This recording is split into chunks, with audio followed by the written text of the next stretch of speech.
እዙይ ሬዲዮ ኤረና ድምፅ ራዲዮ ኤረና እዩ። ዕለታዊ ዜና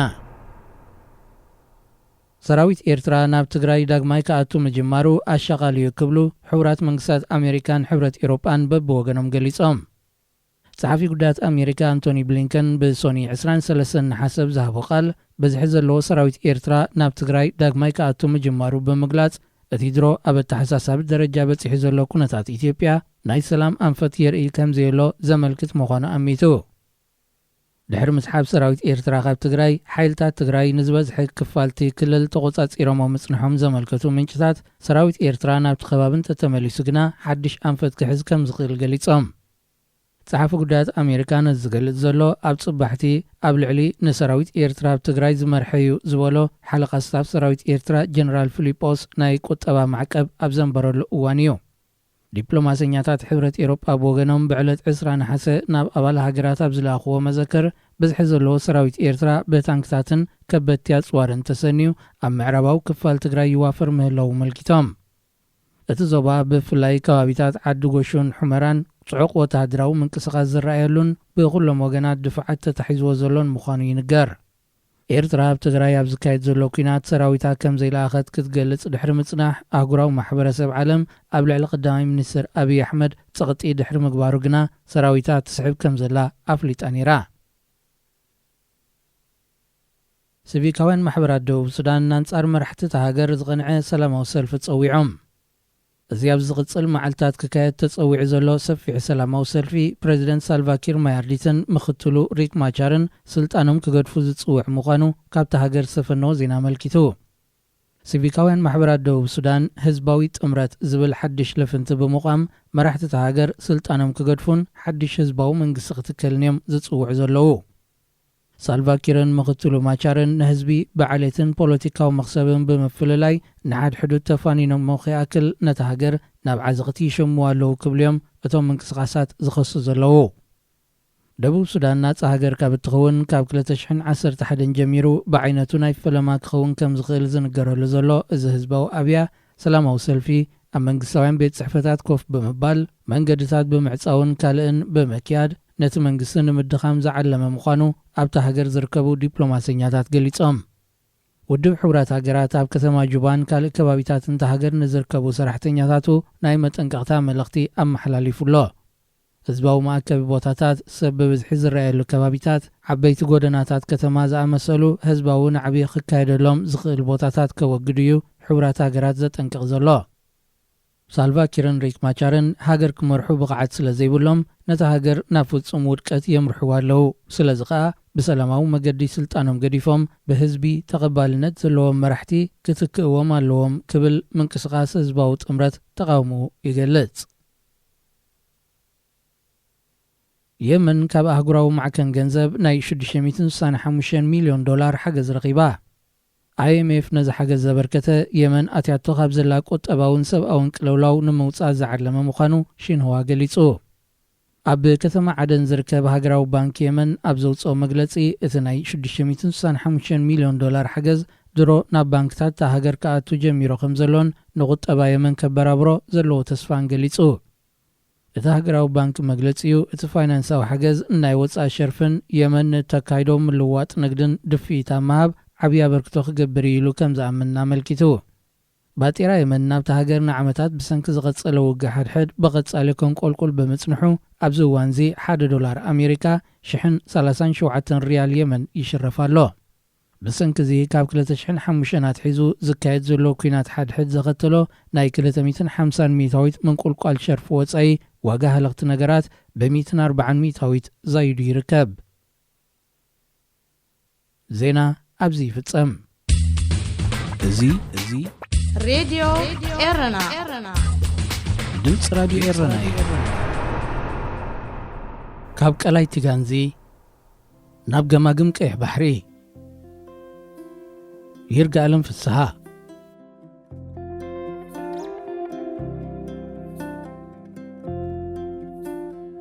ኣብታ ትወርድላ መዕረፊ ባቡር መጽያ ቀበለኪ ካብኡ ተተሓሒዝና ናብ ካልእ ሸነኽ ናይቲ ቀላይ ብእግርና ክንጓዓዝ ኢና። ኣብኡ ተመሲሕና ንዕሪፍናን መሊስና ብእግርና ናብ ጫፍ ተቐላይ ክንበጽሕ ኢና ብኸምዚ ፍርቂ ክቢ ናይቲ ቐላይ ድሕሪ ምጉዓዝና ነቲ ብእግርና ዝኸድናዮ ርሕቀት ብጃልባ ነቲ ቐላይ ሰንጢቕና ክንምለሶ ኢና ኣብታ ናብ ቦታ ክትወስደኪ ባቡር ደው ትብለላ ቦታ ኸብጽሐኪ እየ ብውሕስነትን ብእዋኑን ናብ ቦታ ክትበጽሕ ኢኺ እዚ መደብ ከመይ ትርእዮ ክትፈትውዮ ተስፋ ገብር ተባሂለ ብሓጎስ ተቐቢለ ድሕሪ ምስምምዒ ገለ መዓልታት ሓሊፉ ዕለቱ ቖፅራይ ኮይኑ ኣራፊደ ዝወሰድክዋ ባቡር ኣብቲ ዝተባህለ ቦታ ኣብፂሓ ትንስ ምስታ ናብዛሓ ሓሊፋ እትቕንየሉ ቦታ ክመጻ እሞ ናይ ሓባር ጊዜ ክህልወናን ከነዘናግዐን ዝዓደመትኒ ጀርመናዊት ደራሲት ተራኺበ ኣዝዩ ብዙሕ ካብኣ ኽርኽቦ ዝኽእል ተመክሮ ንምቕሳም ብመገዲ ፔን ጀርመን ዝተላለኽዋ እያ ብኣካል ካብ ዘይንራኸብ ከኣ 3 ዋርሕን ፈረቓን ኣሕሊፍና ነርና ድሕርቲ ጊዜኡ ዝጠልቦ ርሕቀት ዝሓለወ ቁጡብ ኣገባብ ምልዋጥ ሰላምታ ደጊምና ብምርኻብና ባህታና ተኻፈልና ብዛዕባ ጉዕዞይ ተንኪፍና ኩነታት ኣየር ጠቒስና ናብ ኣንፈት ጉዕዞና መሪሓትኒ መገድና ጀሚርና ብማእከል መንበሪ ህንጻታት ሓሊፍና ናብ ኣንፈት ትገቦ ምስቕናዕና ብለምዒ ዝወቀበ ሰጣሕ ቦታ ስንጢቑ ዝወስድ መንገዲ ሒዝና ቀጸልና ጉዕዞ ብእግሪ ትኽእል ዲኺ ሓተተትኒ ብዙሕ ኣይክእልኒ ብምባል ነቲ ዘውጻቶም መደባት ዝቃወም ዝመስል መልሲ ክህብ ስለ ዘይደለኹ ነብሰይ ክፍትና ደልየ ኣለኹ ዝብል ምላሽ ሃብኩ ቅድሚ ገለ መዓልታት ጊዜን መደባትን ሰሪዓ ዝተፈልየ ርእይቶ እንተሃልዩኒ ክምልእን ከጕድልን ነዝለኣኸትለይ መደብ ብሓጎስ ተቐቢለ ምስምምዒን እውን ኣብ መልሰይ ጽልዋ ነበሮ እናዕለልና ጉዕዞና ቐጸልና ዝበዝሕ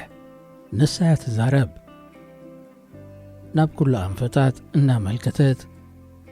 ምስ ከባቢ ተላልየኒ ኣብ እግሪ ትገቦን ከለና ኣብ ዝገጠመና ዓቐብ ከኣ ድሮ ሓያለይ ሜትሮታት ካባይ ማሕደገት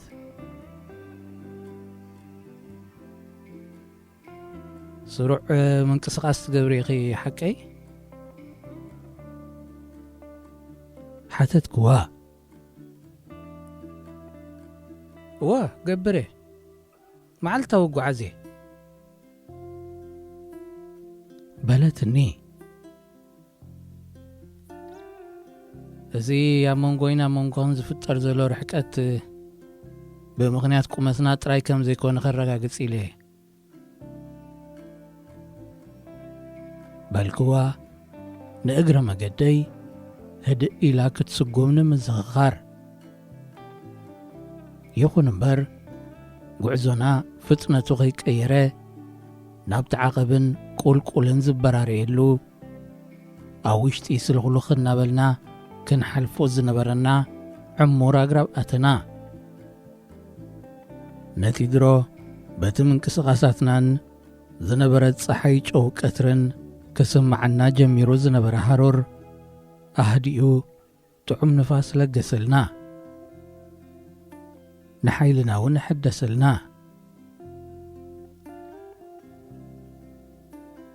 ኣዚና ኣይንብርኽኒና ነቲ ቐላይን ናብ ዙርያ እቲ ቐላይ ተደኲነን ዘለዎ ዓድታትን ሙሉእ ብምሉእ ከርእየና ካብ ዝኽእል ቦታ ንላዕሊ ምኻድ ኣየድልየናኒ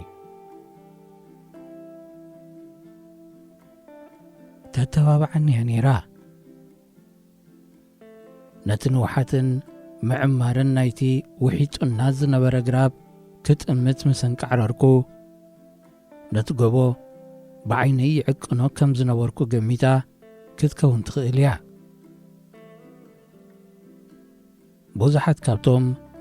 ካብን ናብን ወዛሕዛሕ ክብሉ ዝረኣዩ ሰባት ተሓዛሊ ሳንጣ ዝጸሩ ብምዃኖም ብብዝሒ በጻሕቲ ዘእንግድ ቦታ ምዃኑ ንምግማት ሓጋዚ እዩ። ህፃናትን ስድራ ቤቶምን በተን ነቲ ብሳዕሪ ዝለምዕ ቦታ ሰናጢቐን ዝሓልፋ ቀጠንቲ መንገድታት ብእግሮም ክጓዓዙ ብምርኣይ ከዓ ናብራ ናይዞም ተቐማጦ ንናብራ ገጠር ዝበሃገ የምስሎ። ኣብቲ ሓውሲ ጎቦ ኮይኑ ካብቲ ገዛውቲ ምሕድግ ኢሉ ዝረአ ቦታ ሳዕሪ ዝበልዓ ኸብቲ ካብትን ናብትን ዝጸዋወዓ ዝመስላ ባጊዕ ዝዕመት ብቑር ዓይነይ ዝኾነት እንስሳ ዘቤት ምርኣይ ሓዲሱኒ ብተመስጦን ብናፍቖትን ጠሚተ ሓለፍኩ። ባዕሉ ብዝሰርሖ መንገድን በትሕቲ ኣእማንን እናተሽለኽለኸ ካብቲ ጎቦታት ተኣኻኺቡ ናብቲ ቐላይ ከም ዝውሕዝ ዝገመትክዎ ዛራማይ ሓሓሊፉ ኣቓልቦና ይወስድ ነበረ። ኩሉ ተሃዋሁ ተደማሚረ ኸዓ ኣብ ማይ ጸሎት ከም ዘለኹ ተሰማዓኒ። ሕሉፍ ሓሊፍኒ እዚ ቦታ ኣቐዲመ ዝፈልጦ መሰለኒ። ቦቢለ ናብ ኤርትራ ተጓዓዝኩ።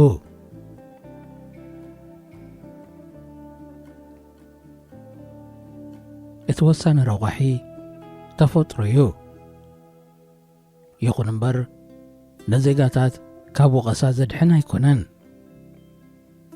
ንዕንፀይቲ መሕለፊ ጉዳይ ኣእዋም ክቑርፁ ካብ ምምሕዳር ከባቢ ፍቓድ ዝረኸቡ እንተኾነ ነቲ ጋጣሚ ተጠቒሞም ካብ ዘድልዮም ንላዕሊ ዕንፀይቲ ንምኽዛን ኣእዋም ዓዲ ኽብርሱ ዝሓደሩ ሰባት ናብ ዝኽረይ መጺኦም ነፍሰ ፍትወትን በለጽን ኣንጻር ተፈጥሮ፣ ኣንጻር ከባቢ፣ ኣንጻር መጻኢ ካብ ከምዚ ዝኣመሰለ ጸላም ከደኖ ዝምታ ዝድሕኑ ቦታታት ማይ ጮሎታትን ቀጽሪ ኣብያተ ጸሎትን ጥራይ ምዃኖም ሰክፍታ ዝፈጥር እዩ። መንገድና ብምቕጻል ገለ ኪሎ ሜትራት ተጓዒዝና ኣብ ሓንቲ ካብተን ኣብ ዙርያ ቐላይ ዝርከባ ዓድታት ረገጽና። ቴጋንዚ ሓንቲ ካብተን ናሓድሕደን ስለ ዝተላገባ ነቲ ቐላይ ሕምብርቲ ሓንቲ ዓዲ ምሲለንኦ ዝርከባ 4 ዓድታት ኮይና እታ እንኮ ስምቲ ቐላይ ዝሓዘት ዓድያ። ከም መደብና ክንምሳሕ ዕረፍና።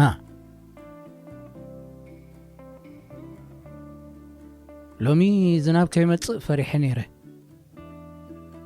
ሓበሬታ ኩነታት ኣየር ገለ ነጠብጣብ ክህሉ ምዃኑ ስለ ዝገልጽ ዕንቅፋት ከይፈጥረልና ክስከፍ ይቕኒ። ተኾነ ክሳብ ሕጂ ግርም እዩ ዘሎ። ፈቲኽዮ ዶ እዚ ቦታ? ኣመና እምበር ፈትየዮ። ኩሉ ነገር ደስ ኢሉኒ። ሰባት ናብዚ ብምምጻእዮም ከምቲ ናይ ብሓቂ ዝነብሩ ሓቀይ ሓቂ ኸይኺ እዚ ቦታ ኣብዚ ወቕቲ ኣዝዩ ተፈታዊ እዩ። ናይ ደስታ ቦታ እዩ። ንሓሳበይ ኣራጐደትለይ እንታይስ ክሓስብ ጸኒሐ። ኣብ ኤርትራ ገለ ሰባት ካብ ገጠር ናብ ከተማ ንኽኣትዉ ክንደይ ቃልሲ እዮም ዘካይዱ። ኣብዚ ኸዓ ዞም ጽቡቕን ጥዑምን ናብራ ክህልዎም ዝደልዩ ካብ ከተማ ወፁ። ቀልጢፋ ዝተረዳእትኒ መሰለኒ። ርእሳ ብምንቕናቕ ኣሰነየትኒ። መዓላ ናይታ ዓቕሚ እትብል ቃል በበይኑ ምዃን እዩ። ዓቕሚ ኣብ ዓድና ናብ ከተማ ክእቱ ዝኽእል ኣተኣማማኒ ደረጃ ከም ማለት ክሕሰብ ይከኣል እዩ። ኣብዚ ድማ በንጻሩ ካብ ከተማ ወፂእካ ኣብ ከምዚ ዘለናዮ ዝኣመሰለ ኩሉ ነገሩ ባህርያዊ ተፈጥሮ ዝኾነ ቦታ ክትነበር መስት ትኽእል እዩ። እቲ ምኽንያት ኣብ ዓድና ኣብ ገጠር ምንም መሳለጥያን ኣገልግሎታትን ዘይምህላው እዩ። መብራህቲ፣ ጽሩይ ማይ፣ ትምህርቲ፣ ሕክምና፣ ሓፈሻዊ ኣገልግሎት እዚታት ኩሉ ሕሽ ብዝበለ ዓቕኑ ኣብ ከተማ እዩ ዝርከብ። ንዑ ንምርካብ ኩሉ ሰብ ባህጊ ከተማ እዩ ዘለዎ።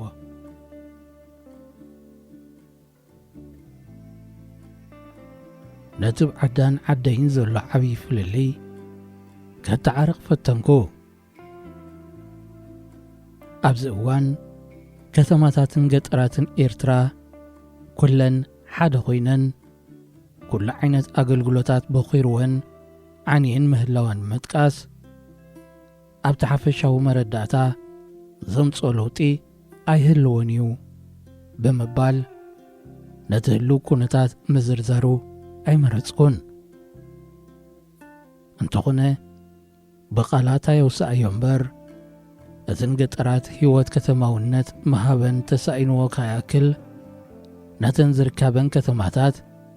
ገጠራት ንምግባረን ዝተገብረ ናይ እክያት ጻዕሪ ኣብ ውሽጠይ ስእልታት እናፈጠረ ንደስታይ መጨራት ኣይገደፈን። ክትሕምብሲ መደለኽ ዶ? ናብ ካልእ ኣርእስቲ ወሰደትኒ። ንዓይ ግና ኣብ ዓንኬልቲ ዝነበርናዮ ቦታ ዝተሓጽረ ኣርእስቲ ነበረን።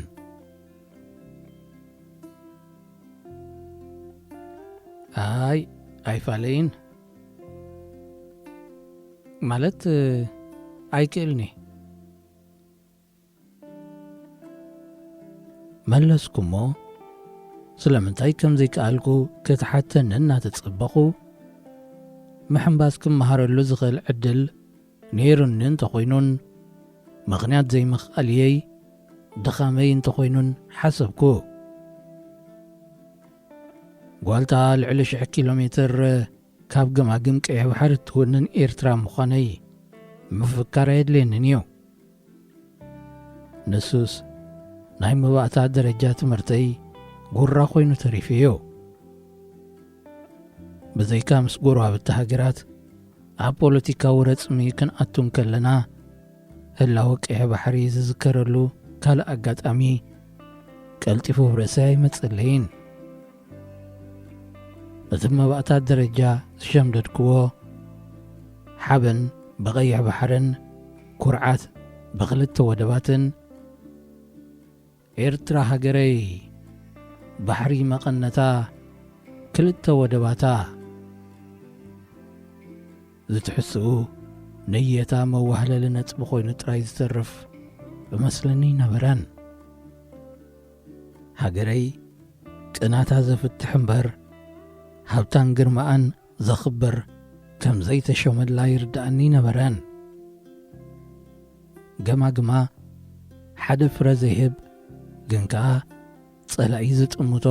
ግኡዝ ነገር መሲሉ ካብ ስእሊ ዘይሓልፍ ኮይኑ ክነብር መን ክሓስቦን ክጽበዮን ይኽእል። ቀይሕ ባሕሪ ካብ ቀላይቲ ጋንዚ ይጸብብ። ገማግም ቀይሕ ባሕሪ እውን ካብዚ ብእግረይ ኣፋሪቐዮ ከለኹ ገማግም ቀላይቲ ጋንዚ ይሓጽር። ከይብል ዝኽልክለኒ የለን። ካብቲ መሬት ዘሎ ሓቂ እቲ ብልበይ ዘሎ ባህታ ስለ ዝዓቢ እቲ ንእሽቶን ጸቢብን ምንጭ ደስታ ብዙሓት ክኸውን ርእየ ኣለኹ። እቲ ዝሰፍሐ ግን ህላዊኡ ከረጋግጽ ዝኽእል ድምፂ እኳ የብሉን። ኣእጋረይ ኣብ ደንደስ ቀላይቲ ጋንዚ ልበይ ድማ ኣብ ገማግም ገርግሱም ፋሕ ኢለ ኣለኹ ፋሕ ዘበለናስ ፋሕ ትበሎ ፋሕ የብሎ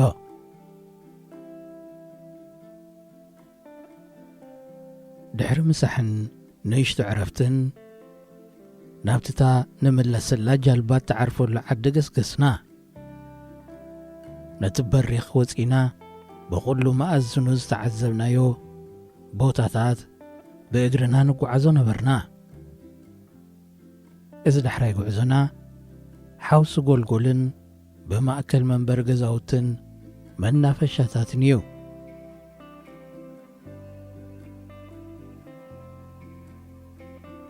ብእግሪ ክንዲ ተጓዒዝክ ትፈልጥ ዶ ሕቶ መጓዓዝተይ ዕድመ ንዕላል ነበረ ካብ ሓሳበይ ተባራቢረ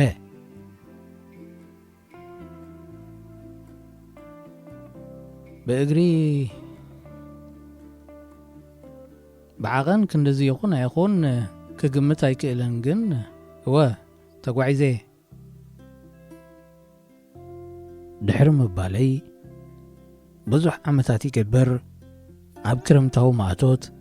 ተምሃሮ ጉዕዞ ብእግሪ ዘጠቓልል ንጥፈታት ነካይድ ምንባርና ኣብ እዋን ወተሃደራዊ ታዕሊም እውን ጽንክር ዝበለ ጉዕዞ ከም ዝተኸፈልኩ ዘከርኩ ብዛዕባ ሳዋን እግሪ ጉዕዞን ምስ ሓሰብኩ ብድኻምን ትኻስን ተሰኒፍና እንከለና ንዝነበረትና ጉዕዞ ዘከርኩ ደቂስካ እንከለኻ ምጓዓዝን ብሳዕቤኖ ምውዳቕን መሳርዕ ምብትታንን ዘርኣየትና ለይትያ ነይራ ምስ ሓለፈ ደኣ ናብ ዋዛን ዛንታን ልወጥ ኮይኑ እምበር ኣብ ጊዜኡስ ርእሱ ዝኸኣለ ፈተናን ምረትን እዩ ነይሩ ካብ ህይወተይ ፈጺመ ዘይርስዓን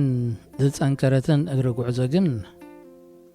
ካብ ሃገረይ ክወፅእ ኣብ ዝፈተን ኩሉ ግዜ ነይሩ እዚ እኳ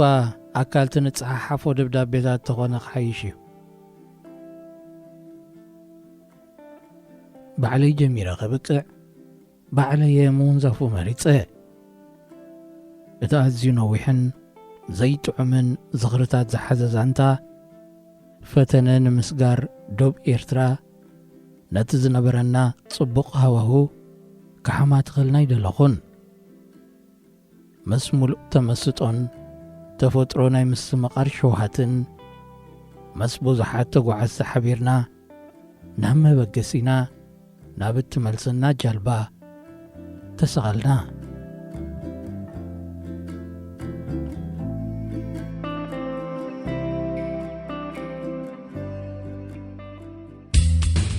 እዚ ሬድዮ ኤረና ድምፂ ራድዮ ኤረና እዩ ኤርትራዊ ዘይተሰደደላ ሃገር የላን ከም ተራቓል ብዙሕ ሰብ ዝደጋግሞ ዘረባ እዩ ብርግጽ ከዓ ሓቂ እዩ ኤርትራዊ ዘይተሰደደላ ሃገር የላን ብዙሕ እዋን ካብ ዝተፈላለያ ሃገራት ብዝተፈላለያ ምኽንያታት ዝስደዱ ዜጋታት ኣብተን ተሰዲዶምለን ዘለዋ ሃገራት ንዘጋጥሞም ምግሃስ መሰል ወይ እውን ዘይውሕስ ኩነታት ቀዳምነት ተጸዋዕን ንድሕነቶም ዝጓየን ናይ ሃገሮም ኤምባሲ ወይ ቆንስል እዩ ንዓና ንኤርትራውያን ግን ከም ዜጋታት ኣብ ስደት ንዘጋጥመና ዘይውሕስ ሃዋሁ ክጣበቐልና ዝኽእል ኤምባሲ ኾነ ቆንስል የብልናን ስለዝኾነ ድማ ኣብ ፈቐድኡ ሃገራት ዓለም ፋሒሎም ዘለዉ ኤርትራውያን ንዘጋጥምዎም ነገራት መፍትሒኦም ሕልኽላኻት ዝኸውን ናይዚ ኣብነት ኣብ ግብፂ ብዘይ ዝኾነ ይኹን ገበን ቤት ፍርዲ ግብፂ ነፃ ኢልዎም እንከሎ ንልዕሊ 9 ዓመታት ዝጣበቐሎም ዘይብሎም 2 ኤርትራውያን መንእሰያት ክብሮም ኣድሓኖምን ዓለምን ዝተባህሉ ኣለዉ ካብኡ ሓሊፉ ከምቲ ዓለም ዝፈልጦ ኣብ ሊብያ ኣብ መንቀራቕሮ ኹናት መንእሰያትና ሰኣን ድሃዮም ዝገብር መንግስቲ መግደራ ሓሊፎምን ይሓልፉ ኣለውን ኣብዚ ሳልስቲ ብናይ ፌስቡክ ኣድራሻና ዝመፀና መልእኽቲ ነይሩ ንሱ ከዓ ኣብ ሃገረ ዩክሬን ሓንቲ ጓል ኣንስተይቲ ትርከቦም ኤርትራውያን ንልዕሊ 3 ዓመታት ተኣሲሮም ኣለዉ ንሳቶም ኣብታ ሃገር መንበር ፍቃድ ክወሃቦም ኣይትኻእልን ንሃገር ዩክሬን ከም መሰጋገር ተጠቒሞም ናብ ምዕራብ ኤውሮጳ ክመጹ ኣብ ዝፈተኑሉ እዋን ብፖሊስ ናይቲ ሃገር ተታሒዞም ተመሊሶም እቲ ሃገር ዝሃበቶም ዕድል ናብ ዓዶም ማለት ናብ ኤርትራ ክጥረዙ እዩ ነይሩ ኮይኑ ግን መንግስቲ ኤርትራ ክቕበሎም ፍቃደኛ ኣይኮነን ሃገር ዩክሬን ሕጂ ክትቦም እትኽእል ዕድላት እንታዩ ህዝቢ ኸብ እንታይ ክሕግዞም ይኽእል ንዝብልን ካልእን ምስቲ ንኹነታቶም ብቐረባ ዝከታተል ዘሎ ኣብ ምሕላው ሰብኣዊ መሰላት ዝነጥፍ ኤርትራዊ ኣቶ ጆርጆ ገብረስላሴ ዝገበርናዮ ሓፂር ጻንሖት ኣሎ ክትከታተሉና ብኽብሪ ዝዕድመኩም ኣኽበረት መሓሬ ሰናይ ጻንሖት መደብ መንስያት ኣብ ሬድዮ ኤረና ሰላም ኣቶ ጆርጆ ነዚ ዝህልወና ሓፂር ጻንሒት ብዛዕባ ኣብ ዩክሬን ዘለው ዝተኣሰሩ ኤርትራውያን መንእሰያት ፍቃደኛ ስለ ዝኾንካ ብሽም ተኸታተልቲ መደብ መንእሰያት ከመስግነካ ፈቱ መዓስዮም መጺኦም እዚኦም ሰባት ክንደይ ሰባት እዮም ከተኣሲሮም ዘለው ካብ መዓስዮም ከተኣሲሮም حراي سلام نعاون تي زحبكن عدل طعم مسكناكي إذا حجي تحت نزلخي بزعبا إيرتراوان سدتنياتات حتى تعقبا أب يوكرين زعتويهم زي أتوم درجة 3 عامات قبرو بحافشة درجة 3 عامات أكبابي أبتي حجر كم زعتون بوزح شجر كم زلون يسفلت كسب حجي عقبا اللي كانت انحكا أبت حجر عقبا حتى ديم كيدوم ولا دحلو في أم تتحيزو ماو هو انت ايتي ناباي زمت وي كان ابانا زمت كل جزء اويات اتسباو مساعته وي مستتحز وي مستأسره بزح جزء خمتاس لزمتانا حجي بتدغاغامي نابتا هاجر دمتيوم زبل امنتاي كهلو كان يخيلي بحفشه اخريهم كله ግን كل جزء كابتا هاجر مساعته وي ابتا هاجر كاتو كله يتحزلو وي كاخابتا هاجر اتيوم ناب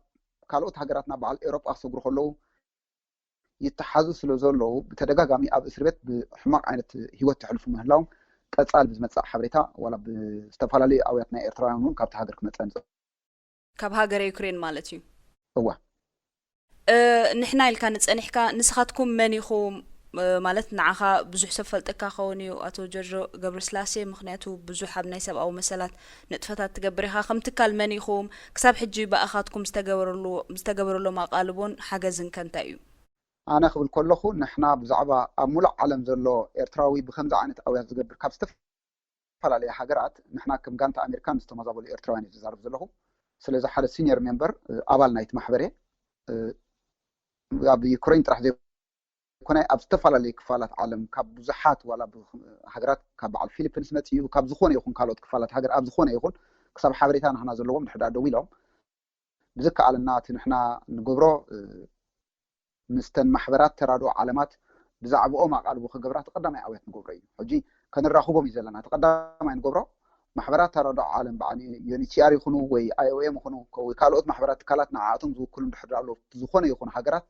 بو سيرچ جيركا وي كادليخا نعاتهم اقالبو خركبولهم تدويلهم كزاربوهم غدايم فلطوم زبحال قدماي ነገር نحزي ስለዚህ አነ በዚህ በዛዕባ ናይ ሙሉ ዓለም ከም ዛውያት ግበር ከሎ ከም አባል ጋንታ አሜሪካን ዝተማዛበሉ ኤርትራውያን ዝብሃል مدبرو أب أمريكا the America team for displaced Eritreans بحالي. بتقريني أنت إيش خون زلوا؟ جانتا أمريكا نزت تمازابلو إيرتراويان يبحال.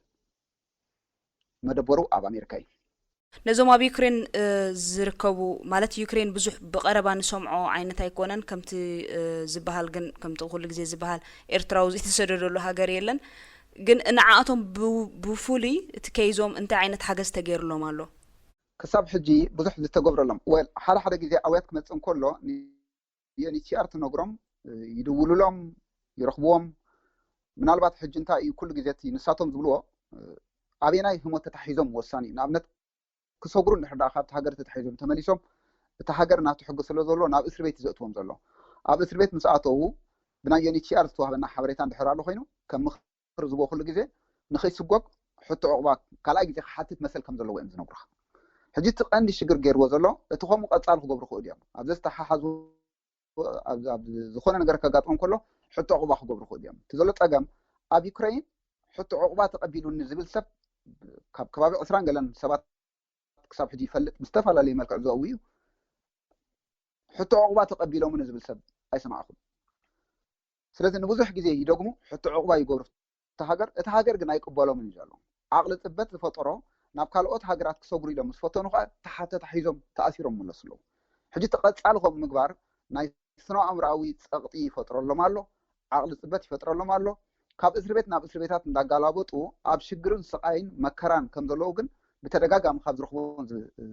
ዝዛርቦምን እዩ ዘብል ዘሎ ስለዚ ንሕና ክንገብሮ ዘለና ተቐዳማይ ማሕበር ተራድኦ ዓለማት ኤርትራውያን ከም ዝኣመሰሉ ኣስማቶም ኣብዚ ቦታ እዚ ኮይኖም ኣውያት ገብሩ ኣለዉ ሕቶ ዕቑባ ተነፂጎም ኣለዉ ሕጂ እውን ክስገጉ ይበሃሉ ኣለዉ ስለዚ ናትኩም ምትእትታዊ ኣገዳሲ ዝብል ነዚ ጥራሕ ኢና ንሕና ክንገብር ንኽእል ተቐዳማይ ከም መበገሲ ተደጋጋሚ ክፍትኑ ከለዉ ከምቲ ዝበልካዮ ብዘይካቲ ምንጻግ ናይ ሕቶ ዕቑባ ገበን ኣብ ርእሲ ገበን ድዩ ዝፍፀም ክልተ ግዜ ንኣብነት ክልተ ግዜ እንድሕር ፈቲኖም ካልኣይ ገበን ድዩ ዝኸውን መሊሱ ናይ ካልኣይ ግዜ ወላ በቲ ብሓንሳብ ጥራሕ እዩ ዝተሓዝ ስለዚ ድዮም ክንዲዚ ዓመታት ኣብ እስር ቤት ክህልው ተቐሲቦም ዘለዉ እወ ብኣተሓሓዛ ናይቲ ሃገር ከም ዝርዳእኒ ኩሉ ግዜ እቲ ተደጋጋሚ ክትፍትኖም ከለኻ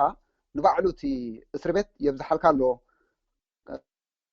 ሓደ ሓደ ግዜ ናብቲ ዝኸበደ እስር ቤት ክወስዱካ እንከለዉ ንኣብነት ከምዚ ሕጂ ሓፍትና ክንሪኦ ዘለና ኣብ ሓደ እስር ቤት ፀኒሓስ ሕጂ ነንቅነ ዝሓለፈ 3 መዓልቲ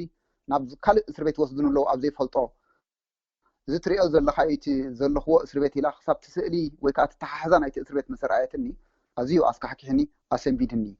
ስለዚ እቲ ዘሎ ኩነታት ካብ ግዜ ናብ ግዜ ክትሓዙ ከለዉ እቲ እስር ቤት እውን እንዳመረረ ይኸይድ ኣሎ ማለት እዩ ብዓብዪ ካ እቲ ሕቶ ዕቑባ ሓቲቶም ከዓ ይቕበልዎም የለውን ስለዚ እቲ ተኽእሎታት ዘሎ ኣብ በዓል ዩክሬን ይኹን ከምኡውን ኣቐዲሙ ቅድሚ ሕጂ ኣብ ራሻ ሓደ ዓይነት ከምዚ ዓይነት ፀገማት ኣጋጢምና ነይሩ ክሳብ 12 ኤርትራውያን ከምዚ ዓይነት ፀገማት ኣጋጢምና ንነዊሕ ዓመታት ኣብኡ ፀኒሖም ቀፃሊ ሕቶ ዕቑባ ይገብሩ ክቕበልዎም ኣይከኣሉን ዩኤንኤችሲኣር ከዓ እቲ ዝገደደ ዘሎ ካብዘን ክልተ ሃገራት ናይ ሳልሳይ ሃገር ምጥያስ ዝብል ተኽእሎታት ኣይርአን እየ ዘለኹ ክሳብ ሕጂ ዳርጋ ይተረኣየን ምናልባት ሓደ ወይ ክልተ ሰባት ቅድሚ ሕጂ ኣብ ውሽጢ 3-4 ዓመት ርኢ ኣለኹ ስለዚ ከቢድ ንሕና ካብ ኣሜሪካ ከም ምህላውና መጠን ኣሜሪካ ንባዕሉ እዚ ናይ ትራምፕ ኣድሚኒስትሬሽን ቅድሚ ሕጂ ዝነበረ ምምሕዳር ናይ ኣሜሪካ ንባዕሉ ኣብ ናይ ስደተኛታት ዘሎ ናይ ምቕባል ስደተኛታት እዚ ኩሉ እዚ እቲ ሕግታት ቀይርዎ ኣትሪርዎ ዕድላት ተሳኢኑ ስለ ፀንሐ ንባዕሉ ካልእ ነገር ሽግራት ፈጢሩልና ፀኒሑ እዩ ስለዚ እዞም ሰባት እዚኣቶም ምናልባት እታ ዕድል ኣለዎም ዝብሎም ነዚ ዝግበር ዘሎ ኣውያት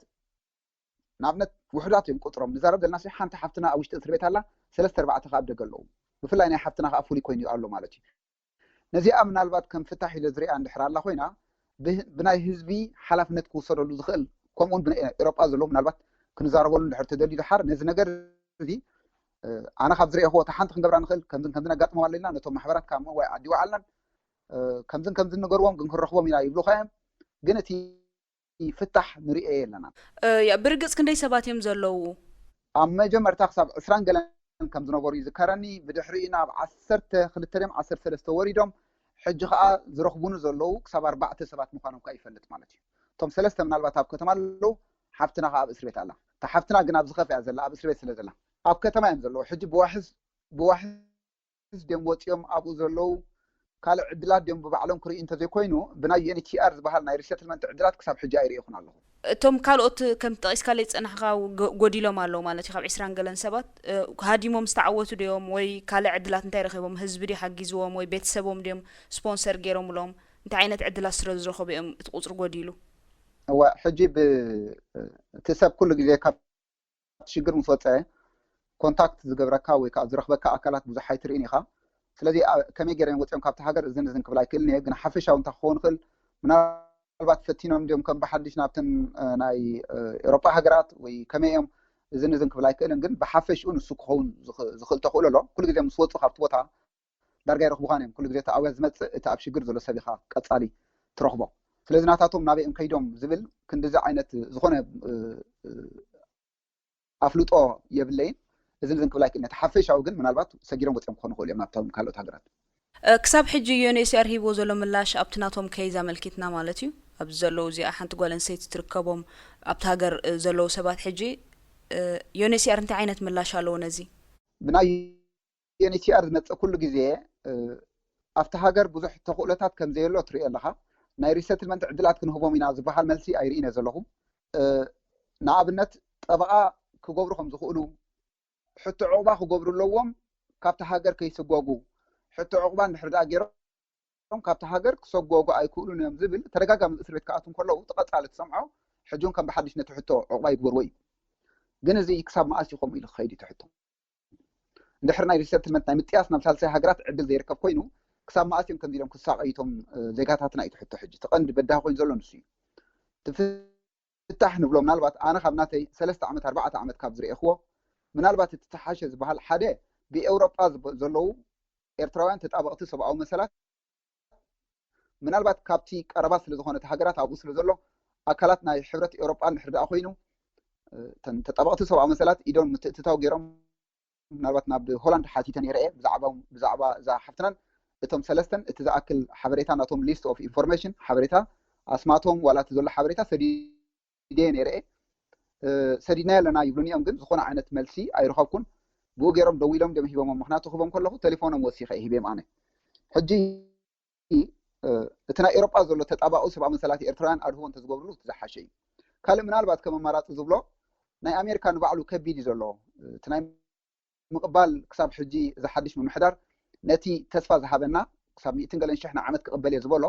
ኣብዚ ዓመት እዚ ንባዕሉ ናብ 60 ገለን ሽሕ ኣውሪድዎ ስለ ዘሎ ኣብ ሙሉእ ዓለም ከምኡ ጌርካ ኤርትራውያን ዳእውኻቲ ነዚ ተቐበል ወይ ከዓ ናይዚ ሪሴትልመንት ክትብል ከቢድ ምዃኑ ክነግረኩም ግን ክልተ ተናማራፂ ብኤውሮጳ ዘለዉ ተጣበቕቲ ሰብኣዊ መሰላት ኤርትራውያን ኢዶም ክእትዉ ብካናዳ ዘለዉ ኤርትራውያን ነዛ ከምዚ ዓይነት ኣብ ሽግር ንሰለስተ ዓመት ትሳቐ ዘላ ካብ እስር ቤት ናብ እስር ቤት ዝመሓላለፉ ዘለዉ ዜጋታትና ብፍላይ ዝሓፍትና ኣቓልቦ ገይሮም ስፖንሰር ጎብላ ዝኽእሉ መንገዲ ተዝመፅካ ትዝሓሸ እዩ ናተይ ከም ኤርትራዊ ልበዋ ክሕልፍ ኣብ ሆላንድ ሰይደሎም ነይረ ኢልካን ፀኒሕካ ነናይ ትካል ኢኻ ሰዲድካሉ እንታይ ዓይነት ትካል ኣሎ እንታይ ዓይነት ናይ ሰብኣዊ መሰላት ትካል ኣሎ ብዚ ናይ ኤርትራውያን እንታይ ይበሃል ሽሙ ታስም ክሪኣ ኣለኒ ግን ሓውና ሙሉእ ብርሃን ዝበሃል ዘካይዳ መስራቲ ናይታ ማሕበር ኣሎ እቲ ሓበሬታ ናብኡ ሰዲደ ነይረ እየ ንሱ ናብ ካልኦት ሼር ገይርዎ ከም ዘሎ ሓቢርኒ ነይሩ እታ ማሕበር ግን ጋጣሚ ፑል ገይራ ኣውፅያ ፀኒሐን ዝኾን ነገርኩ ነይረ ኣብ ካልኦት ሃገራት ኤውሮጳ ዘለዉ ኤርትራውያን ተጣበቕቲ ሰብኣዊ መሰላት ሽፋን ረኺቡ ዶ ኣብ እዝኖም በፂሑ ዶ እዚ ጉዳይ እዚ ብርግፅ ብሎሚ ግዜ ብብዙሕ ነገራት እሳቶም እውን ውጠጥዮም ካብ ብዙሕ ሃገራት እዩ ዝመፅእ ግን ነዚ ጉዳይ ዝመልኪቶም ዝሰምዕዎ ነገራት ኣሎ ዶ እዛ ሕቶ እዚኣ መን እዩ ዝምልሳ ትቐንዲ እዞም ቆልዑት እዚኣቶም 3 ዓመት ኣብ ዩክሬን ከምኡ እንቶም ካልኦት ቀዳሞ 3 ዓመት ኣብ ራሽያ ዝነበሩ ብናተይ ርድኢት ንብዙሓት ሰባት ደው ኢሎም ኣውያ ትገብሩ ምዃኖም እፈልጥ እየ ንብዙሓት ሰባት ዓቕሊ ጥበታዊ ዝፈጠሮ መን ክሕግዘና ይኽእል እንዳተባሃለ ብቐፃሊ ከም ዝድወል እፈልጥ እየ ነዚ ሰብ ዝደው ኢሎምሉ ኢሉ ኣነ ዝዛረብ ዘይኮንኩ ግን ንሳቶም እዮም ዝያዳ ክዛረቡ ዘለዎም ዛዕቡ እዚ ክንብሎ ፀናሕና ብዛዕባ እቲ ካብቶም ተጣበቕቲ ሰብኣዊ መሰላት ክመፅእ ዝኽእል ሓገዝ እዩ ካልእ ካብ ተራ ህዝቢ ክግበር ዝኽእል ሓገዛት እንታይ ክህሉ ይኽእል ካብ ተራ ህዝቢ እንታይ እዩ መጀመርታ ምናልባት ኣብ ዝኾነ ይኹን ሃገር ናይ ኤውሮጳ እንድሕር ገለ ዓይነት ተኽእሎታት ኣሎ ብማሕበረኮም ኤርትራውያን ክግበር ዝከኣል ንድሕር ኣሎ ብተጣበቕቲ ሰብኣዊ መሰላት ክግበር ዝከኣል ንድሕር ኣሎ ሰባት ተጠርኒፎም ነዚኣቶም ወኪሎም ኣብ ገለ ቤት ፅሕፈት ናይቲ ሃገር ከይዶም ከእዊሎም ዝኽእሉ እንድሕር ኮይኖም ከምኡ እውን ብናተይ ርድኢት ኣብ ካናዳ ዘለዉ ኤርትራውያን ብኮሚኒቲ ይኹን ብማሕበር ይኹን ብምጥርናፍ ይኹን ብስፖንሰር ክገብርሎም ዝኽእሉ ተኽእሎ እንተዝግበር እውን እቲ ዝሓሸ እዩ ዝብል እምነት እዩ ዘለኒ እዚ ተኽእሎታት እዚ ክፍተሽ እዩ ዘለዎ ካልኣይ ኩላትና ሓቢርና ክንገብሮ ዘለና ነዚ ጉዳይ እዚ ቀፃሊ ሕቶ ዕቑባ እንድሕር ዳኣ ዘይተቐቢልዎም እቲ ሃገር ናብ ኤርትራ ክምለሱ ከምዘይክእሉ በቲ ናቶም ስታተስ ኣብ ግምት እቲኻ ጎኑ ንጎኑ ከይድ ዘለዎ ናብ ዩኤንኤችሲአር ቀፃሊ ፀቕጢ ክንገብር ክንክእል ኣለና ምክንያቱ እዚ ማሕበር እዚ ነዞም ሰባት እዚኣቶም ኣብ ግምት እትዩ ኩነታቶም እቲ ሃገር ብቐፃሊ ሕቶ ዕቑቦም ክቕበሎም ኣይከኣለን ካብ ግዜ ናብ ግዜ ናይ እስር ቤት ኣደዳ ይኾኑ ኣለዉ ኩላትና ከም ተጣበቕቲ ሰብኣዊ መሰላት ብዘለናዮ ከባቢ ኣብ ዩክሬን ዘሎ ትካል ናይ ዩኤንኤችሲአር ኣውያት ክንገብረሉ ጥርዓን ከነብፅሓሉ እውን እቲ ዝሓሸ ዝብል እምነት እውን ምስ ኣለኒ ማለት እዩ እቲ ሃገር ከም ናይ መወዳእታ ኣማራፂ ናብ ኤርትራ ክትሰዶም ወሲና ነይራ ድያ ወሲና ድያ ዘላ እወ ንኩሎም ይኹን ንገሊኦም ይኹን እምበር ኩሉ ግዜ እንታይ እቲ ሰራርሓ ኣብቲ ዝሓቲትካዮ ዘለካ ሕቶ ዕቑባ ኣይተቐበልናካን እንድሕር ኮይኑ እታ ትመፅእ ድሕሪኣ ምስጓጉና ሃገርካ እዩ ማለት እዩ ሕጂ እዚኣቶም ከዓ መሳኪን ንዓደይ ተተመሊሰ ኣብ ሕቶ ዕቑባ ክሓቱን ከለዉ ኣነ ካብቲ ዝሪኦ ቅዳሕ ንዓደይ ተተመሊሰ ክጠፍየ ንዓደይ ተተመሊሰ ክሕረድ ኣሚን ክእሰር እየ ንዓደይ እንድሕር ተመሊሰ ኣብ ሂወተይ ስግኣት ኣለኒ ዘውፃእኒ ካብ ሃገር ይፈልጥ እየ ዝብል ትወረቐት ዝመልኦ እንድሕር ዳርኢኻ በዚ መሰረት እዚ ንዕኡ እንዳበሉ ከለዉ ኣነ ክምለስ ፈቃደኛ ኣይኮንኩን ክብሉ ከለዉ እቲ ሃገር ብሓይሊ ንኸይመልሶም ሕጋዊ መስርሕ ንኸብሉ ካልኣይ ግዜ ሕቶ ዕቑባ ይሓትብሉ ማለት እዩ ግን ሕሰብዎ كسب 12 جزء كسب 8 9 جزء زغبرسب تسفوز مهمنه እንታይ ዓይነት ኣማራጭ ጥልዎ ንዝብል ንሕና ሓላፍነት ክንወስደሉ ክንከላልና ኩላትና ኤርትራውያን ኣብ ሙሉእ ዓለም ዘለና ኣቓልቦ ክንገብረሉ እምበር ሕቶ ዕቑባ ሓቲቱ እንድሕር ዳኣ ተነፂጉ ተቐዳማይ ተኽእሉን ዓድኻ ምምላስ እዩ በኣንጻሩ ግን እቶም ኤርትራውያን ነቲ ሕቶ ዕቑባ ዝገብርዎ ናብ ዓደይ እንተ ዳኣ ተመሊሰ ኣብ ሂወተይ ኣደዳ ክወርደኒ ሳዕቤን ክወርደኒ ይኽብል እንከሎ ኩል ግዜ ኣነ ከም ጆርጅ ብዙሕ ግዜ ንሂወት ናይ ኤርትራውያን ካብ ዝርኢኽዎ ሕሰብዎ ካብ ኣሜሪካ ንኤርትራ ንኽምለስ ተባሂሉስ ኤርትራዊ ክንሱ ኣብ ገጽ ሂወቱ ዝቐተለ ኤርትራውያን ኤርትራዊ ክንርሱ ይብልና እዚ እኮ ሓደ ምስክር ናይ ነፍሲ ወከፍና እዩ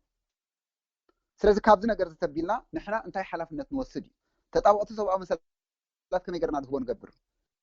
ነዞም ሰባት እዚኣቶም ከነሕሕኖም ንኽእል ዶ ብዓብዪ ድምፅና ከዓቢሉ ዝኽእል መንገዲ ክንከፍት ክንክላልና ምክንያቱ ኣብያት ኤርትራውን ኣብ ነፍሲ ወከፍ ኩርናዕ ናይ ዓለም ዝኾን ዘሎ ብፍላይ ግን ናይዞም ኣብ ዩክሬን ዘለዉ ከምኡ ከዓ ኣብ ራሽያ ዝነበሩ ቅድሚ ሕጂ ካብዚ ዝኸፍእ ብርሰት የለን ብሂወቶም ከለዉ ዳርጋ ሂወቶም ከም ዝጠፍአ ወይ ከዓ ከም ዝዓነወ ገይሮም ዝሓስቡ ዘለዉ ዞም ኤርትራውያን መንእሰያት ማለተይ እቲ ንሃገርኩም ክምለሱ ዝብል ብዘይካ እቲ ናቶም ዘይምድላይ ማለት እዩ ብዘይካ እቲ ናቶም ዘፍርሕ ነገር ንኤርትራ ተመሊስና ከምዚ ክንከውን ኢና ዝብል ዘስግእ ነገራት ናይ ኤርትራ መንግስቲ ወይ ናይ ኤርትራ ቆንስል ወይ ናይ ኤርትራ ኤምባሲ ክቕበሎም ክእል ድዩ ናብ ሃገር ንኽኣትዉ ኣብኡ ኣብቲ ናይ ኣብኡ ኣትየ ብዙሕ ከምዚ ክብል ኣይክእልኒ ምክንያቱ ሓደ ግዜ እንታይ እዩ ንኣብነት ኣብ ኣሜሪካ ኣለኹ ክምለስ እየ ክብል ከሎ ናይ ባዕሉ መስራሕ ኣለዎ ክምለስ እዩ እንድሕር ኢሉ እቲ ናይ ኣይሲ ዝበሃል ወይ ከዓ ናይ ኢሚግሬሽን ኦፊስ ጉዳይ ምስ ተነፅገ ኣብ እስር ቤት ዘሎ ኤርትራዊ በዚ ናይዚ ሃገር ክዛረብ ተደኣ ኮይነ ክትምለስ ኢኻ ንዓድኻ ክብልዎ ከለዉ ዝምላእ ቅጥዕታት ኣሎ ንሱ ክፍርሞ ዘለዎ ወረቐት እቲ ወረቐት ናብቲ ናይ ኤምባሲ ክኸይድ መን ዝፈረሞ እቲ ቆልዓ ዝፈረሞ ወይ ከዓ እቲ ስደተኛ ሓታት ዕቑባ ዝፈረሞ ስለዚ እቲ ሕጋዊ መስራሕ ኣብ ኣሜሪካ ናይ ባዕሉ ስለ ዘለዎ ኣብቲ ሃገር ክንታይ ይጥቀሙ ኣለዉ ነዚ ቆልዓ ዝፈርም ክብልዎ ከለዉ ኣይከይድኒ ክብል ከሎ ካብኡ ሓሊፎም እንታይ ዓይነት ሓይሊ ወይ ከዓ ጎነፅ ዝጥቀሙ ኣለዉ ካልእ መስርሕ ስለ ዘለዎ ምናልባት ኣብኡ ኣትየ ብዙሕ ከምዚ ናይ ኣሜሪካ ዝፈልጦ ወይ ከዓ ዝፅናዕኮ ዓይነት የለን ያ ምናልባት ታሕቶ የተረዲእኻ እንድሕር ኮንካ ኣቶ ጆርጅ እቲ ናይ ኤርትራ መንግስቲ ብዙሕ ግዜ ናይዚኦም ኣብ ዩክሬን ዘለዉ ዜጋታትና እውን ከም ሰማዕኮ ደው ኢለ ከም ዘረጋገፅኮ ክቕበሎም ከም ዘይደሊ ክቕበሎም ከም ዘይደሊ እቲ መንግስቲ እዮም ነጊሮሙኒ ሕጂ ቅበሉ ብርግፅ እዚ ሓቂ ድዩ ዝበልክዎ ነገር የለን ከም ዘጋጥም ግን ሓድሽቲ ርእየታት ኣይኮነን ሓደ ግዜ የጋጥም ኣብ ብዙሕ ቦታታት እውን የጋጥመኒ ኣይኮነን እንደዚ ኣብ ሊብያ እውን ዘጋጠመ ኩነታት ከም ዘሎ ክነግረክ ደሊ ሕጂ ብሓፈሻ ናይቲ ሃገር ከምኡ ኢልዎም ዲበሎምን ኣይፈልጥን እየ ግን እንድሕር ደኣ ከምዚ ኢልዎም ንባዕሉ እዚ ጉዳይ እዚ ሪፖርት እዚ እውን ናብ ዩኤንኤችሲአር ክኸይድ ነይርዎ ከምዚ እውን ተባሂሎም ንባዕሉ እቲ ሃገር እውን ክቕበሎም ስለዘይከኣለ እቲ ኣቓልቦ ኣብ ናቶም ክወርደሉ ዝኽእል ሓላፍነት ዩኤንኤችሲአር ክቕበሎ ዝኽእል መንገዲ ክመፅእ ስለዚ የጋጥም እዩ ኣየጋጥምን ማለት ኣይኮነን ነዚኣቶም ግን ልክዕ ከምኡ ጋጢሞም ድዩን ሕጂ ሰምዑ ዘለኹም የቐኒየለይ ብሽም ተኸታተልቲ መደብ መንእስያት ኣቶ ጆርጅ ኣብ መወዳእታ ክትብሎ ዘለካ ነገር እንድሕር ኣሎ ወይ ክትብሎ ትደሊ ነገራት ክተመሓላልፎ ትደሊ ነገራት እንድሕር ኣሎ ዕድል ክህበካ ሓራይ የቐኒየለይ ሓደ ግዜ እቲ ሽግር ምስ መፀ ንገብሮ ዝመፀና ኣውያት ንባዕሉ ኣብ ሓደ ዓዘቕቲ እትወና ስለ ዘሎ ነቲ ሰብ ከምኡ ኢልካ ክትቃለስ እንከለካ ካልኦት ሰባት ኣብ ብጌጋ ከምኡ መን እዩ ኣብ ኣደዳ ዘእትዎም ዘሎ እንድሕር ኢልና ኩሉ ግዜ እቶም መሰጋገርቲ ደቂ ሰባት ካብ ሱዳን ይኹን ካብ ዩጋንዳ ይኹን ካብ ካልኦት ሃገራት ነዞም ኣሕዋትና ኣብ ከምዚ ዓይነት ኣደዳ ምፅኦም ኣብ ብዙሓት ሃገራት ዝድርግኦም ዘለዉ ነዚ እውን ኣብ ግምት ክኣትዎ ክኽእል ኣለዎ ኣቐዲሙ ዝመፀ ሰብ ኣብ ራሽያ ይኹን ኣብ ዩክሬን ይኹን ኣብ ፊሊፒንስ ይኹን ኣብ ካልኦት ሃገራት ብዙሓት ኤርትራውያን ዘርሞ ተደርብዮም ኣለዉ ንዓና ሓበሬታ ዘይህቡና ፀገም ኣሎ እዞም ሰባት እዚኣቶም ከምዚ ገይሮም ኣደዳ ጥፍኣት ዝገብሮም ዘለዉ ናይ ኣሕዋትና መን እዮም ንዝበሃል ነቲ ናይ ሕጋዊ ኣገባብ ንኸይንኽተሎ ካልእ ዓይነት ሽግር ኮይንና ዘሎ ነቲ ሓበሬታ ሼር ክገብሩ ኣይክእሉን እዮም ዘለዉ ኤርትራውያን ኣሕዋትና እዚ ሓደ ብድሆ ኮይኑና ኣሎ ካልኣይ ሰብ ኣብ ከምዚ ዓይነት ክጠፍእ እንከሎ ኣበየና ይድርበሎ ንባዕሉ መጠንቀቕታ ክገብር ዝኽእል ካብዞም ኣሕዋትና እዚኣቶም ክንመሃር ክንክእል ኣለና ዩክሬን ዝበሃል ናይ ባዕሉ ኣማራፂ ይኮነን ማለት እዩ ኣብ በዓል ራሽያ ዝበሃል ንባዕሉ ኣማራፂ ይኮነን ማለት እዩ ኣብ በዓል ፊሊፒንስ 6-7 ዓመት ተደርበይ ኤርትራውያን ኣጋጢሞም እዮም ከምኡ ኣብ ካልኦት ሃገራት ስለዚ መጀመርታት ኣብ ከምዚ ዓይነት ጥፍኣት ክትኣቱም ከለካ የማን ፀጋም ክትከደሉ ዘይትኽእል ኣደዳ እስር ቤት ክትከብር ናብ ኢልካ ዘይተበገስካ ካልእ ዓይነት ሽግራት ክጋጥመካ እንከሎ ዘይ ሓላፍነታውያን ሰባት ኣብዚ ዓይነት እከይ ስራሕ ኣትዮም መሰጋገርቲ ደቂ ሰባት ሂማን ትራፊከርስ ስማግለርስ ኢልና ንፅውዖም ዞም ኩሎም እዚኣቶም ኣብ ሽግር ናይ ኣሬዳ ናይ ዝኩሉ ጥፍኣት ንሕዋትና ዝገብሩ ዘለዉ ንሳቶም እዮም ነዚኣቶም እውን ብምስትውዓል ክንቃለሶም መንዮም ክንፈልጦም ነዚ እከይ መናውራ ብሕጋዊ ግባብ ክንከታተሎ ክንክእል እምበር ነቲ ሽግር ጥራሕ መምስ መፀን ድሕር ክንቃለሶ ኮይና ንባዕሉ ካልእ ሽግር ኮይንና ኣሎ ስለዚ ነዚ እውን ግቡእ ዓይነት ሓበሬታ ንህዝብና ክንህቦ ህዝብና በዛ ዓይነት ዝተረዲኡ ኣበናይ ዓዘቕቲ ክኣቱ ከም ዝኽእል ኣስተውዒሉ ነቲ ስራሕ ከብሎ ዳ እምበር ዘይሕጋዊ ግባብ ስለ ዝኾነ ኩሉ ግዜ ናይዚ ኩሉ ሽግር ኣደዳ ይኹን ኣሎ ኣሕዋትና እሞ ከም መጠንቀቕታ ክሕልፎ ኢለ የቐኒለይ ኣቶ ጆርጅ ደጋጊመ ከመስግነካ ፈቱ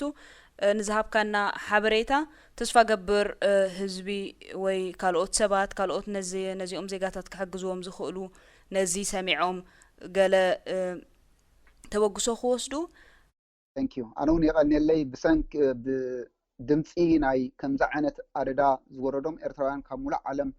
በብዝመፃኩም ኣውያት እንዳገበርኩም ነቲ ዘለዎ ሽግር ከተሕልፉ ምኽኣልኩም እዚ ናይ ድምፂ ናይ ኣሕዋትና ምዃን ተኣኪብካ ተደሚርካ ትዝሓሸ መንገዲ ስለ ዝኾነ ንስኻትኩም እውን ነዚ ከይደቀስኩም ዕረፍቲ ከይረኸብኩም ነዚ ኣውያት ናይ ኣሕዋትና ብከምዚ ዓይነት ሰንሰለት ኣቢልኩም ህዝቢ ክፈልጦ ምግባርኩም ከይመስጎምኩም ክሓልፍ ኣይደልን የቐኒለይ ዝኸበርኩም ተኸታተልቲ መደብ መንእስያት ንሎሚ ዝበልናዮ መደባት ከም ዝተኸታተልኩሞም እዮም ነይሮም ብዘቕረብናልኩም መደባት ዓጊብኩም ክትኮኑ ሙሉእ ተስፋና እዩ ክሳብ ዝመጽእ ሐሙስ ምዝተረፉ መደባት ሬድዮ ኤረና ንሓድገኩም ሰናይ ቀነ እዚ ሬድዮ ኤረና ድምፅ ራድዮ ኤረና እዩ